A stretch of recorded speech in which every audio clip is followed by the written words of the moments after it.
Alam nyo ba na yung kalabasa, bukod sa masarap ulamin at gataan, pwede rin siyang gamiting pang merienda or pang dessert. Kasama ko dito si Mami Hazel.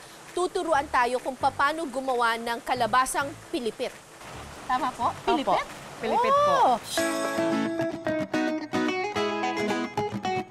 Una munang paghahaluin ang giniling na malagkit na bigas at pinakuloang kalabasa. At saka ito imamasa. Ganyan lang. Opo, hanggang po siya mabuo. Hanggang mabuo siya. Opo. Na parang dough na, ganon. Opo. So ibig sabihin, pagkatapos nyo po itong masahin, huwag nyo po muna siyang bibilugin. Pahintayin nyo muna siya. Gaano katagal po? Kahit po mga 10 minutes. 10 minutes lang. Parang papatuyuin nyo lang siya ng 10 minutes. So ito yung napatuyo na namin for 10 minutes. Ano na pong gagawin? Kimitin po, bibilugin po natin ganito. Gaano kahaba? Ang hirap naman ito. Huwag niyo po didiin. Huwag didiinan. Pal po, ma'am, pal. Pagdaliri. Ganyan. Opo. Tapos, ganun lang.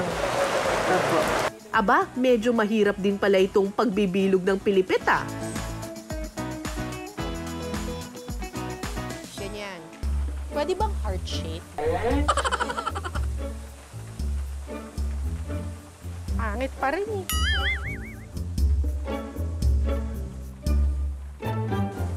Gumanda na.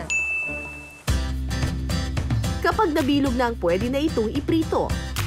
Pero syempre, gagawin natin siyang number 8. Parang pa ganun, papilipit. Kasi kaya nga pilipit yung pangalan niya eh, di ba? So kukunin ng ganyan, tapos igaganyan, tapos ilaglag. Ayun. Ba't hindi number 7, like GMA 7, gano'n?